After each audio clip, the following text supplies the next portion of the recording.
ప్రవచనాలు వినేవారి సంఖ్య గణనీయంగా పెరిగిపోయింది. ప్రవచనాలకు ఆదరణ బాగా పెరిగిపోయింది. ఈ నేపథ్యంలో కొందరు ప్రవచనాలను కూడా ఒక కమర్షియల్ వస్తువుగా డీల్ చేస్తున్నారు. మీరెందుకండి? మీరు చాలా ఈ అంశాలకు చాలా దూరంగా ఉంటారు. మీకు డబ్బు మీద ఆసక్తి లేకపోవడనా? ఎట్లా అండి? నాకు ఆసక్తి లేని మాట నిజమే, కానీ అవసరం లేకపోలేదు. అవసరం ఉంది. నేను చదువుకున్న విద్యా విధానం, మా అమ్మ మా నాన్నగారు నాకేం నేర్పారు అంటే, అధికంగా డబ్బు మన ఇంట్లో చేరుతోంది అంటే దేవుడి విగ్రహం మీద దుమ్ము పేరుకున్నట్టేనమ్మా. మీకు కన్నీళ్లతో చెబుతున్నా.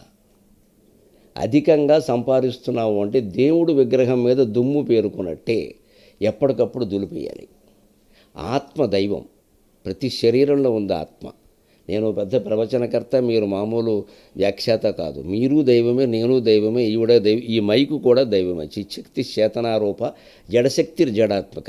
నేను ఎంత బాగా మాట్లాడినా, మీరు ఎంత మంచి ప్రశ్నలు వేసినా, ఇది పని చేయకపోతే ఇక్కడ ఏం నడవదు, అది పని చేయకపోతే అసలు నడవదు. ఇది కూడా దైవరూపమే. దైవం కానిది ఏది లేదు ఇక్కడ. మనం గ్రహించవలసింది ఏమిటి అంటే, లోపల ఉన్న ఆత్మరూపంలో ఉన్న దైవాన్ని మనం గుర్తించాలి అంటే పైన దుమ్ము పేరుకోనేకూడదు. ఈ దుమ్మే డబ్బు. నా దృష్టిలో డబ్బు అంటే దుమ్ము. ఆ డబ్బు మనం అవసరాన్ని మించి సంపాదించామనుకోండి. నేనే ఉదాహరణకు తీసుకుందాం. నేను ఒక ప్రతి ప్రవచనానికి నాకు ₹1,00,000 ఇవ్వమంటే వీళ్ళు ఇస్తారమ్మా. నాకు ఆ డిమాండ్ ఉంది, ఇస్తారు. లక్షల అవకాశాలు వచ్చే సినిమా వాళ్ళు కూడా నా వెనకాల తిరుగుతున్నారు 5-6 ఏళ్ల బట్టి. మాకు పద్యం రాయండి, పాట రాయండి, లేకపోతే మాటలు రాయండి, మీకు ఒక ఐడియా ఇవ్వండి, పౌరాణిక సినిమా తీస్తాం, మీరే ఏదో చేయండి అంటూ. అస్సలు సినిమా వాళ్ళు ఎవరో నా జోలికి రాకుండా దండం పెట్టాను.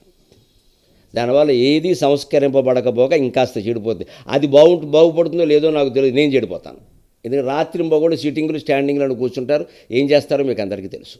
జీవితం నాశనం అయిపోతుంది. నా జపం ఉండదు, నా తపం ఉండదు. అందుకని నాకు డబ్బు పట్ల ఆసక్తి లేకపోవడం సమస్య కదా. ఆసక్తి మొదటి నుంచి తక్కువే, కానీ అవసరం ఉంటుంది కదా. ఆ అవసరం మేరకే ఉండేలాగా అది పెరగకుండా నేను చేసుకున్నా. ఎందుకంటే నా పిల్లలకు కూడా నేను స్పష్టంగా చెప్పా, సంపాదించి ఇచ్చేదేదో ఇచ్చా, ఇక మీద సంపాదించేది నేను మీ అమ్మ జలసా చేసుకుంటాం, మీరు అడగడానికి వీలేదని చెప్పాను. వాళ్ళకు 25 ఏళ్ళు దాటగానే కూర్చోబెట్టి చెప్పేశా, నేను మీ అమ్మ జలసా చేసుకుంటాం, తీర్థయాత్రకి వెళతాం, దాన ధర్మాలు చేసుకుంటాం, తిరుగుతాం. మా పెళ్లి రోజు వస్తే ఈవిడ వెళ్ళి వైదేహి సేవాశ్రమం అంటే ₹25,000 ఇచ్చిందండి.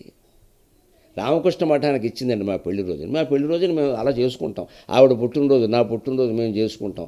దీని మా పిల్లలు చాలా మంచివాళ్ళు, అలాగే మొదటి నుంచి అలాగే పెంచుకుంటూ వచ్చామని, ఇది మాత్రం సంపాదించమని మిమ్మల్ని అడిగామా అన్నారు. అదృష్టమేది కూడా. ఇవాళ మా కోడళ్ళు అలాగే ఉన్నారు. ఇది నిజంగా నాకు చెప్పిన మాట దయచేసి మీరు టీవీ కోసం కాదు, మీకోసమైనా ఒకసారి ఆలోచించండి. డబ్బు పెరుగుతోంది ఇంట్లో అనవసరంగా అంటే దేవుడి విగ్రహం మీద దుమ్ము పేరుకున్నట్టే. అది దులిపేయాలా వద్దా? మీరెంత ఆరాధించే విష్ణుమూర్తి విగ్రహం, రామచంద్రమూర్తి చాలా అందంగా ఉండొచ్చమ్మా. డస్ట్ పేరుకుంటే ఏం చేస్తారు మీరు? ఏమి దొరకకపోతే కొంగుతోనే దులిపేస్తారు. బట్ దేవుడిని చూడలేరాలా మీరు? ఆత్మకి ఈ బంధాల కంటే ఎక్కువ ముందు డబ్బు. ఇది పేరుకుంటుంటే దాన్ని తోసియాలి. నాకు అక్కర్లేదు. అయినా ఇప్పుడు నాకేం లోటు చూడండి, నాకున్న ఉంగరాలు మీకు లేవు. నాకు లోటు ఎక్కడుందండి? నేను బాగానే ఉన్నాను. ఇంతకంటే ఎందుకు? ఇవి ఏవి కూడా నేను కొన్నవి కాదు. ఇది ఒక్కటి పెళ్లి ఉంగరం నాకు పెట్టారు. ఇంతకుమించి నేను ఆశించను. ఇంకెవరైనా పెడితే పెట్టుకుంటాను. నాకు ఒకసారి భావావేశంలో ఇచ్చేసినవి ఉన్నాయి, ఇవిడికి బాగా తెలుసు. ఇప్పటికో 10 ఉంగరాలు, 2 కంకణాలు, హారాలు వెళ్ళిపోయినాయి జనంలోకి. నాకెవరో పండితుడో కవో పద్యం చెప్పగానే వేలుకొని ఉంగరం తీసి ఇచ్చేసిన సందర్భాలు చాలా ఉన్నాయి. అంటే ఇచ్చేస్తాం, ఎందుకంటే ఇవన్నీ అలా వచ్చినవే కదా, అలాగే వెళ్ళిపోతాయి అంతే. ఈ వైరాగ్యం అంటాను దీన్ని. వైరాగ్యం మానవ జీవితంలో ప్రధాన ప్రవృత్తి కాగలిగితే యావత్ సమాజం బాగుంటుంది. వైరాగ్యాన్ని ఇప్పుడు నెగిటివ్ క్వాలిటీ కింద ప్రచారం చేయొద్దు. It's positive quality.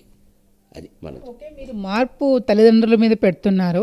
తల్లిదండ్రుల నుంచి ఒకవైపు చూస్తే మన రాజకీయాలు కూడా మార్పు ఎంతైనా అవసరమని భావిస్తున్నారండి. రాజకీయాలు కాదు, ముందు గాలి కూడా మారాలి. చలిగాలి ఎక్కువగా ఉంది 4 రోజులు బట్టి.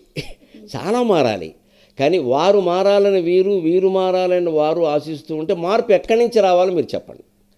అంచేది వాళ్ళందరిలోనూ వచ్చే మార్పు ముందు నా నుంచి రావాలి అని నేను అనుకుంటే, ఒక పిల్లాడు కర్తవ్యం చేయాలి అనడం కంటే ఒక తల్లి లేదా తండ్రి వారి కర్తవ్యం చేయాలనడం తేలిక. ఎందుకంటే వీరు పెద్దవాళ్ళు, వీళ్ళు అవగాహన చేసుకుని చేయగలరు. వాడు మార్చుకోలేడు, చిన్నపిల్లాడు. ముందు వీళ్ళు సంస్కారం ముఖ్యం, మాకు మార్కులు కాదు. మీరు 25 ఏళ్ళ నుంచి మీ ప్రవచనాలు చెప్తున్నారు. మీ ప్రవచనాల్లో చెప్పడం మీకు తృప్తినిచ్చాయా? ఇంకా ఏమైనా మిగిలిపోయింది ఏమైనా ఉందా అండి? లేదు, అసలు నన్ను అడిగితే ఈవిడ చెబుతుంది ఆ విషయం బాగా. 1 శతాబ్దానికి సరిపడి చెప్పేశారు ఉంటుంది చాలాసార్లు. ఎప్పుడైనా మానేసినా పర్వాలేదు. 1 దశాబ్దంలో 1 శతాబ్దానికి సరిపడ చెప్పేశారు. ప్రతి అంశాన్ని చెప్పారు.